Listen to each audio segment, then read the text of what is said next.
El desempleo en Chile se aleja del 9% y la economía crea más de 70.000 trabajos en el trimestre mayo-julio. Sin embargo, una variación nula con respecto a lo anualizado y es lo que preocupa en términos de una cifra que se mantiene alta con respecto a la desocupación. Además, la tasa de desempleo en el periodo que se sitúa en 8,7% muestra una situación bien complicada de las mujeres, que llega a un desempleo, una desocupación de 9,7%.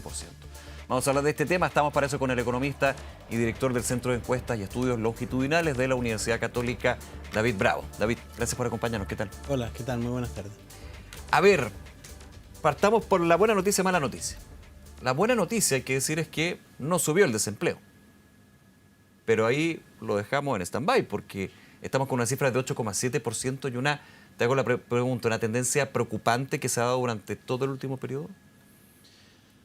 En materia de tasa de desempleo, llevamos exactamente 31 meses seguidos con tasas de desocupación de 8% o más. ¿Qué es 31 eso? meses seguidos. Claro, o sea, prácticamente la mayor parte de los meses de este gobierno, por ejemplo, ha estado con noticias de ese estilo. ¿Qué quiere decir eso? Por supuesto que tenemos una situación del mercado laboral que todavía no recuperamos la situación que teníamos antes de la pandemia. Pero tenemos que irnos hasta el año 2010 para encontrar tasas de desempleo de 8% o más. ¿Qué pasó en el 2010? Crisis financiera, subprime, terminando, y el terremoto. Claro. O sea, ¿hay alguna duda que estábamos en una crisis en el 2010? No, estábamos obviamente saliendo de una crisis, pero estábamos... Porque estas son las tasas que se ven en momentos de crisis. Ya. ¿Okay? Sea que uno le quiera llamar así o no, tasa de desocupación. Entonces, mal dato. Segundo indicador, la tasa de ocupación. La tasa de ocupación, ¿cuánto de la población, qué porcentaje está ocupada? 56,4 los datos del INE hoy día, igual a la del mes pasado, muy inferior al 58, más del 58% antes de la pandemia. Y de nuevo, ¿cuándo teníamos que, miremos para atrás, antes de la pandemia, ¿dónde encontramos tasas como esta? De nuevo en 2010, o sea, cuando tuvimos una crisis financiera, ahí. Entonces, más allá del mes digamos a que mes, la metodología se mantiene, es decir, que el dato del 2010 y el de hoy, digamos, sigue la misma metodología, por exacto, lo cual son comparables. Claro, entonces, ¿qué es lo que nos dice eso? Que los datos que tenemos, no este mes, sino que los que hemos tenido, digamos, en los últimos años, el INE entregó el dato del trimestre mayo-julio, ¿cierto? 2025.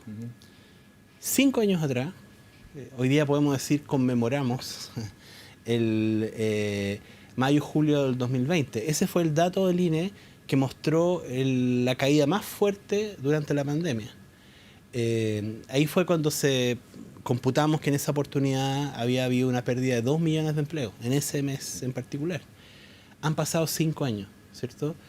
Y nosotros tenemos yo creo que el triste récord de ser de los pocos países que todavía no recupera su situación prepandemia. Ya, aquí hay, claro, porque y son varios hitos que evidentemente tienen efecto en el impacto en la economía, y estamos hablando de la economía que tiene impacto en la familia, en los hogares, que eso es finalmente la cara, más allá del número, uno cree que es muy lejano, está ahí. ¿Y para qué decirlo con el empleo? En ese sentido hay hitos. Ahora, lo que se ha mantenido durante todo este tiempo, ¿es más un tema estructural del mercado laboral que no logra impulsar nuevos puestos de trabajo? Aquí vamos a hablar de inversión, de temas obvios, pero hay un tema estructural del mercado laboral que nos deja apalancado en una cifra negativa. Claro, o sea, definitivamente, digámoslo así, uno puede decir, ok, ¿dónde estamos? ¿Tiene que ver con lo interno en Chile o con lo externo? Eso. Porque pasamos por una crisis COVID, pero todos pasaron por la crisis del COVID.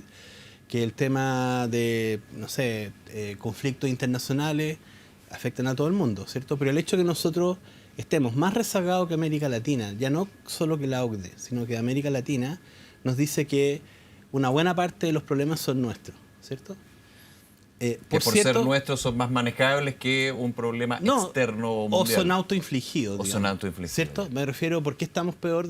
La explicación la tenemos en casa. Ya. porque otros países que han enfrentado los mismos choques externos y están, obviamente, no hemos estado acostumbrados históricamente en estar muy por debajo en la tabla de posiciones de América Latina, ¿cierto? Y ya nos estamos acostumbrando a eso, en términos de tasa de crecimiento, en términos del deterioro del mercado laboral.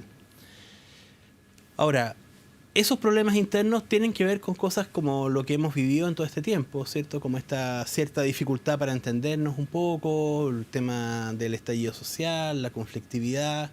De hecho, si uno piensa, incluso dentro de la misma pandemia, el haber llegado a los retiros, por ejemplo, es algo que claro, nos generó un daño, ¿cierto? Y que ha hecho que, por ejemplo, el control de la inflación se alargó, todo eso. Pero yo creo que hay un elemento interno también, al que yo me he referido, también ha estado en juego, y es el hecho de no haber reconocido que estamos en un problema en el mercado laboral. Tú has hablado de una emergencia laboral. Claro. Hace harto tiempo. Yo hablé de esto antes de que entrara este gobierno, ¿cierto? Y lo hice porque tenía el temor, digamos, de que se perdiera el foco del mercado laboral. O sea, que nos olvidáramos de que en verdad estábamos en una situación todavía de recuperación de la pandemia.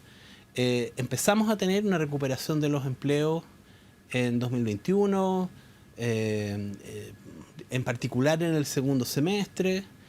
Y claro, lo que empieza a ocurrir es que cuando tú estás recuperándote de una crisis después de una pérdida de empleo, tú empiezas a mirar, como lo hace la gente y también los analistas, ¿cierto? Miran en 12 meses, dicen, hoy vamos bien, porque el empleo está subiendo. Pero hay que ¿cierto? tener cuidado ahí porque la base de comparación es la que te va marcando. Porque una vez que una situación perdiste distinta. 2 millones de empleos y todo eso, ¿cierto? Se te va a ver todo muy bien, pero en verdad tenemos que seguir escalando hasta recuperar, digamos. Bueno, la verdad es que no recuperamos la situación preempleo, pre-pandemia, ¿cierto? Y entonces, claro,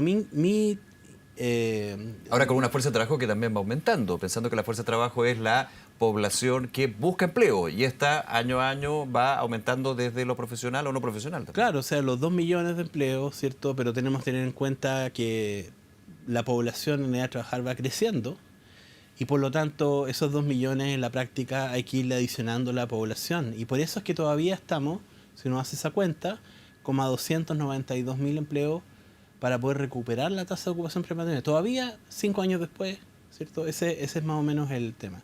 Entonces, yo levanté esto con ese término porque en el fondo quería que hubiera conciencia de dónde estábamos. O sea, que las cifras que teníamos no son buenas.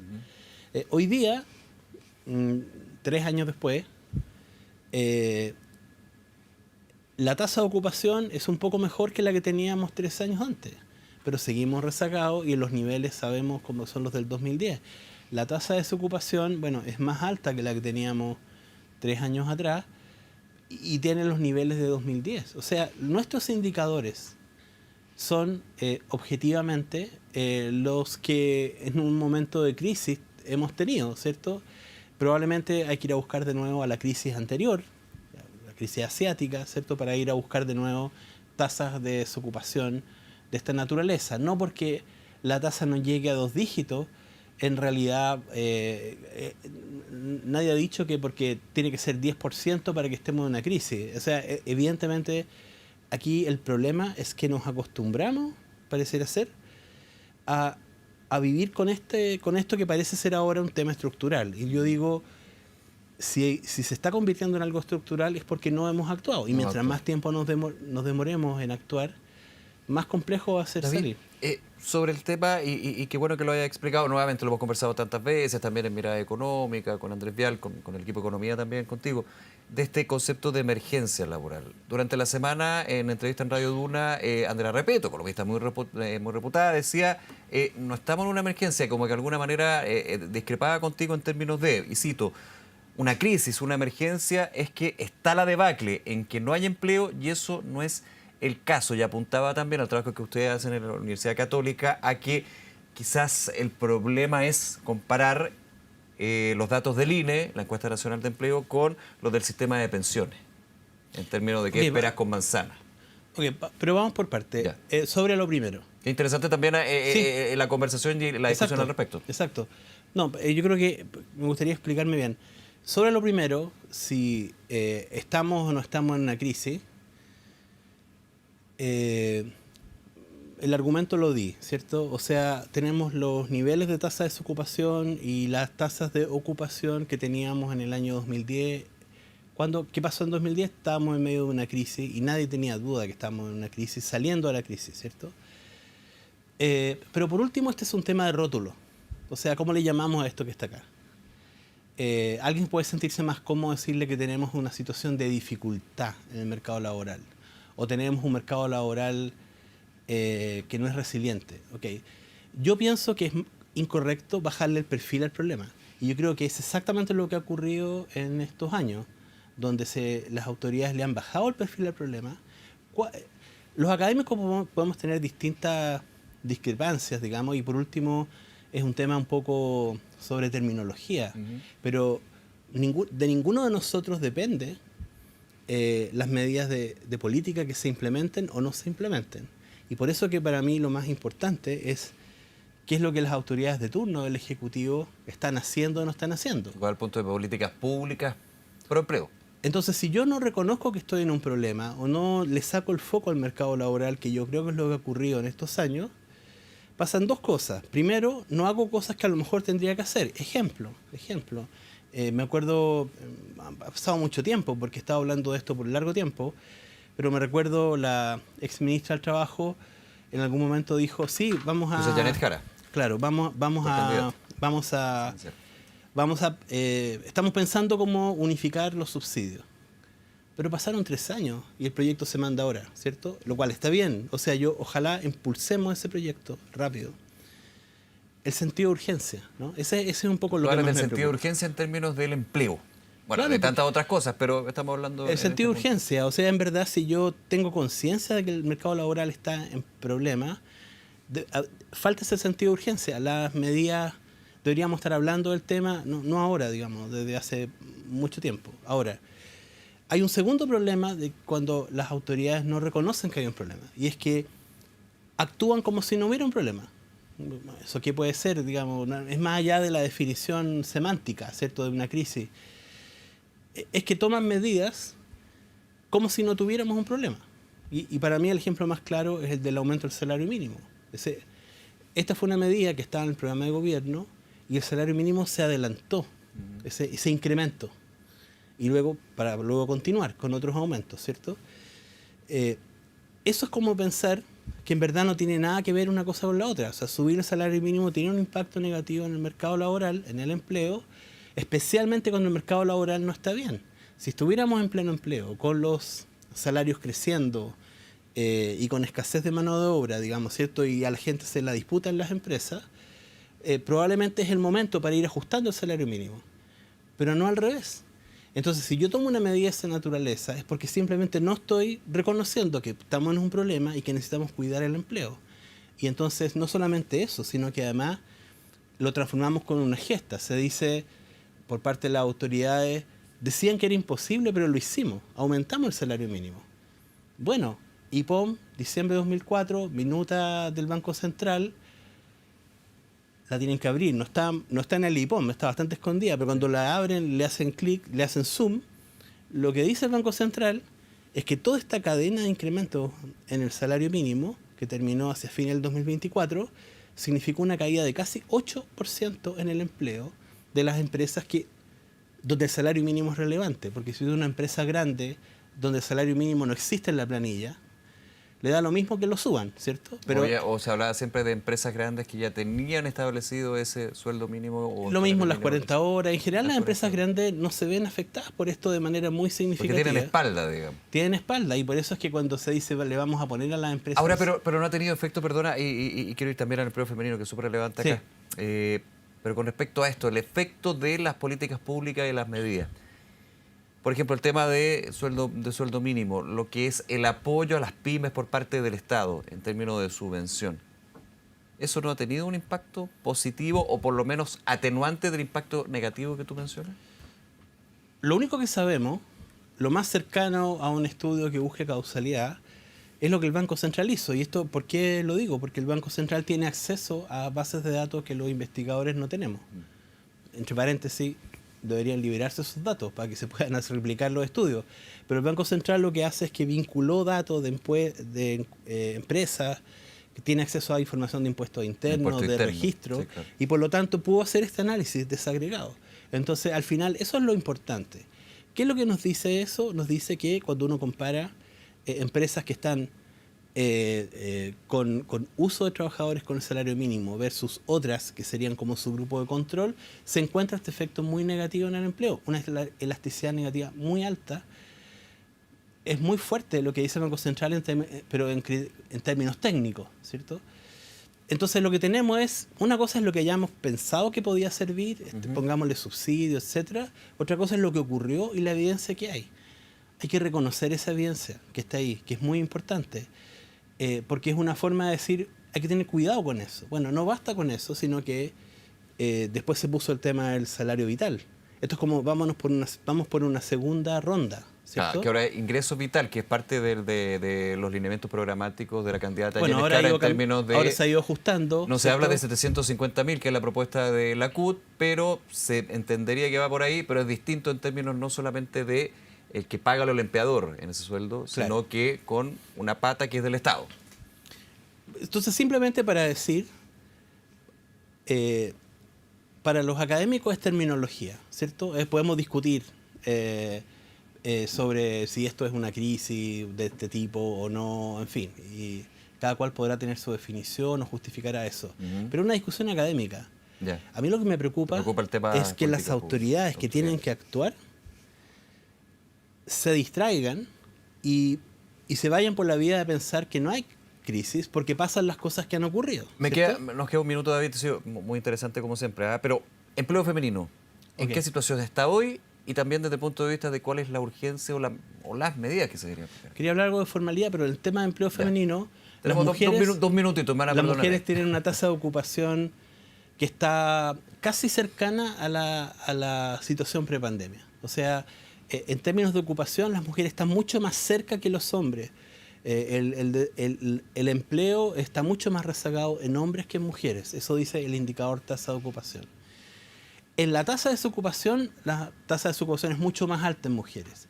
¿Y por qué ocurre eso? Porque las mujeres ya recuperaron su tasa de participación prepandemia. Y hoy día todo el deterioro, el estado actual del mercado laboral, se refleja de mejor modo en ese otro termómetro que es la tasa de desocupación. Entonces, es una situación preocupante, pero no solo de las mujeres, son mujeres y hombres. Y sobre el tema de formalidad, para no meterme en un tema netamente técnico, pero lo que quiero decir, el punto importante es el siguiente, y es exactamente la razón por la cual no hay que mirar las cosas con un ojo, sino que ojalá con los dos ojos, y si pudiéramos tener más, mejor. Formalidad. ¿Qué es lo que dicen los datos del INE? Los datos del INE dicen que entre marzo del 2022 y hoy día han aumentado los empleos formales en 467.000. ¡Wow! Harto. ¿Qué es lo que...? Ok, hagámosle el zoom de ese grupo. A esos 467.000. 363.000 más o menos son lo que llamaríamos formales, que podríamos definir como personas que cotizan. Ocupados cotizantes, asalariados. Ese ha aumentado en estos 3 años y medio 363.000. Pero nosotros tenemos datos que no son de encuesta de ese grupo, el de los 363.000, que es lo que empuja hasta día la formalidad.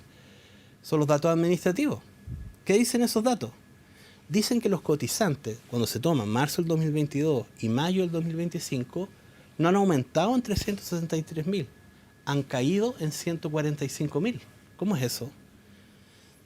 Evidentemente, lo que yo estaba enfatizando es que los datos del INE tienen un problema, porque sobre algo que sí lo podemos medir de manera más adecuada, más allá de que tenga uno que otro rezago o problema, digamos, pero el orden de magnitud, o sea, tenemos dos cifras que son completamente contradictorias. ¿Aumentó la formalidad? Yo pienso que ese dato es frágil.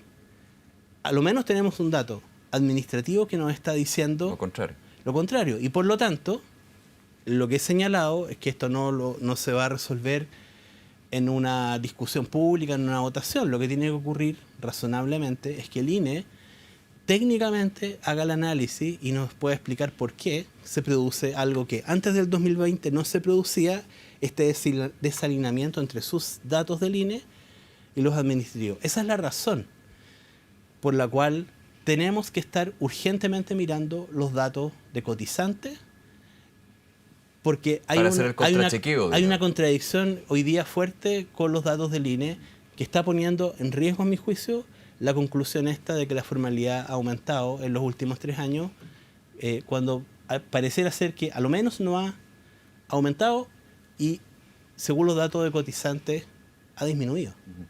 David Bravo, como siempre, muchas gracias por acompañarnos en Canal 24 Gracias, Horas. Nicolás. Que estés muy bien, hasta luego.